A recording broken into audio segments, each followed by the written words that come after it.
For me, there's two categories of painting experience. There's studio painting and then out on location. What I like most about out on location is the fact that it's a more concentrated experience because I'm under pressure with everything changing. If you want to get anything done, you can't think of nothing else. And so being a more concentrated experience, it makes it the best experience that I have. Daniel Sprick is one of the most important contemporary realist painters active in America today. Taught to draw by his father when he was a small child, he took to the medium avidly, and would only later, as a young adult, turn to painting. Early in his mature career, Daniel developed a hyper-realist style in which he would meticulously and accurately render every detail in a given composition. Daniel found ready success with his thoroughly realistic still life and interior scenes, quickly establishing an international reputation for himself. In recent years, Daniel has expanded his interests. He has turned his attention to the depiction of the figure, in which the faces are crisply detailed with the backgrounds dissolving into abstraction. A selection of these figurative paintings were featured in Daniel's solo exhibition at the Denver Art Museum. Daniel has also become increasingly interested in the landscape and cityscape. Though he has typically carried out his paintings in his studio, for the latest landscapes and cityscapes, he worked out of doors, en plein air, something he has occasionally done all along. In these paintings, as he did with the figurative works, Daniel takes a more expressive approach to the renderings, but even with this more casual format, he is still able to credibly conjure up an illusion of reality. You know, I wonder if there's a more relaxed component in his landscapes and maybe an emotional release for Daniel, in which you feel that relaxed sensibility of simply going out on plein air painting. All of us have notions as to what constitutes realism. But I think Daniel transcends that by the mere fact that his works end up in a poetic realm. I've painted outside since I was really young. And but then painted outside all the time because I didn't have a studio. And if you don't have a studio, you just paint wherever you are. Also, we did a whole series of landscapes around Rome, very much like Corot, and very much in the same positions where Corot had painted, along the Tiber River, looking at St. Peter's and looking at other parts of Villa Borghese. What Daniel and I started to talk about is what would be a genre of work we could show at the Museum of Outdoor Arts that is different than a show he's done before, especially since it was just 2 years ago he did the large figurative show at the Denver Art Museum. So for this audience in Colorado, what would be something that would be different to show?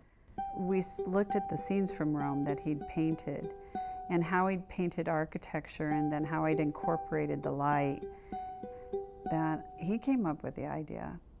And he said, I'd really like to explore a show where I'm painting quickly out of doors. And I said, oh, plein air painting. And he said, well, I'd like to call it out of doors because you're an outdoor museum, and then we have a correlation going. I said, I like that also, where you're bringing the indoors. We try to bring sometimes the indoors outdoors, the outdoors indoors. And I said, I like that too. He said, I'm going to do a series of small works primarily, maybe a couple large works, and let's see where it takes us.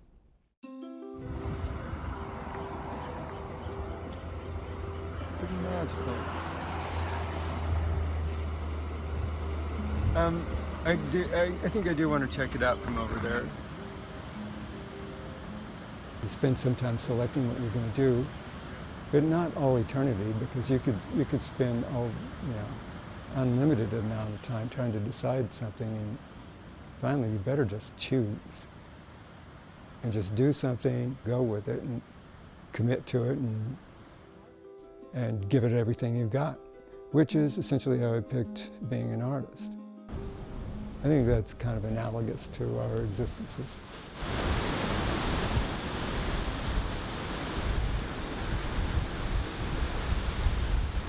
It's one thing to match and coordinate your eye with your hand and your brush. And it's one thing to replicate the world as we know it. But in Daniel's sense, it transcends that and ultimately becomes a fiction. It really isn't that landscape. It's his poetic interventions of that which he's seeing and that which he's depicting onto the surface of the support of the canvas.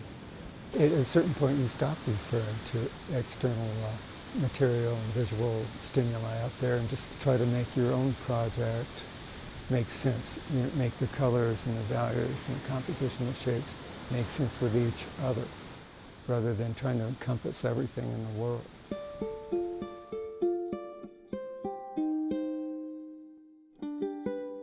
He knows that he is an heir to old master painting techniques. So when you combine his technical finesse and his brilliance as a colorist with his ability to compose, you've got somebody who's working in a poetic realm that most of his contemporaries never achieve. And it's not that rare.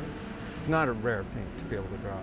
But you combine that with the drive and hunger and this need to exist and to fight off whatever haunts you, actually. And, well, that's what it does to this day. We humans, in general, all of us, we derive much of our self-worth from accomplishment. This is my form of accomplishment, at least. That's the way I see it. When he goes out there and he sees the quality of light he wants to capture, and he's going to have to, you have to work fast when you're out of doors, but he's trying to get this piece completed in one day. If 5 hours later, it's going to be entirely different. 1 hour later, it may be entirely different. So I have great respect for him that he can actually hold that initial picture that he saw in his mind of what the light's doing at a certain hour and keep painting on it throughout the day.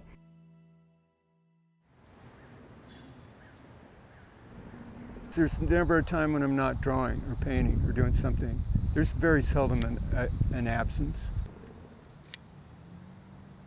To keep that ability between memory of what he's seeing, between coordination between his eye and his hand, and his brilliance at mixing color and knowing when to apply paint, what brushes to use, what surface to paint on. When you combine all of these factors together, we're dealing with somebody who is enormously blessed and using everything that he was given to its fullest extent. As I look at the pieces that are in the collection, some of his landscape pieces are very indicative of British landscape painting. And so I think he can pull from different resources that he's learned to develop, that you can compare his technique to different kinds of landscape painters, not just one particular type of painter. But I do see the Southwestern influence, and of course he lives in the Southwest, of how he utilizes light in his landscape and how he utilizes light with the ocean.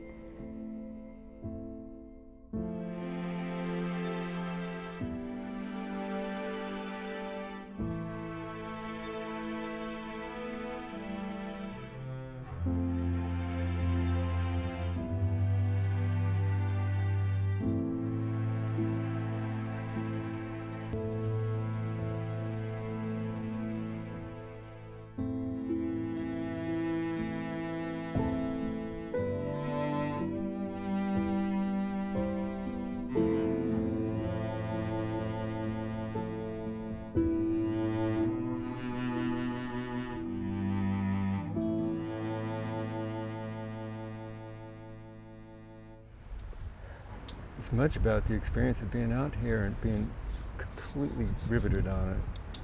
focused on it. I hope that it will pay off and show up in some of my studio painting as helping make it more spontaneous, more, more reflexive. And so that, you trust your first instinct, which is what you really have to do when you're painting out on location. And trust it and move on it.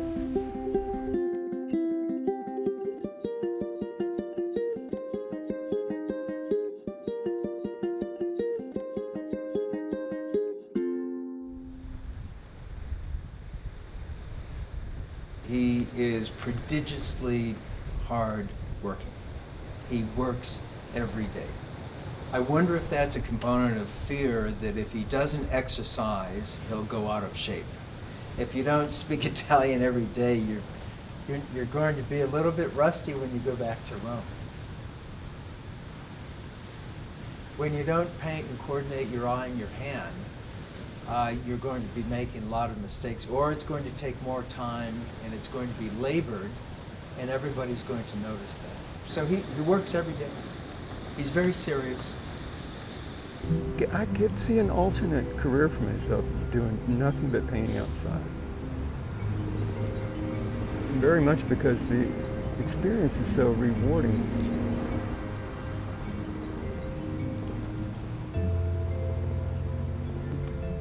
My father took a blank piece of paper and a pencil and drew a cross-section of a biplane, and it's still imprinted on my mind. And I was a toddler, maybe 5 years old, and it was transformed. It was a blank piece of paper, and then it became something. And it still startles me when I think of it. I can still see his hand and a pencil on that paper, and there was nothing, and then there was something. It was a miracle, and I've never stopped seeing it that way.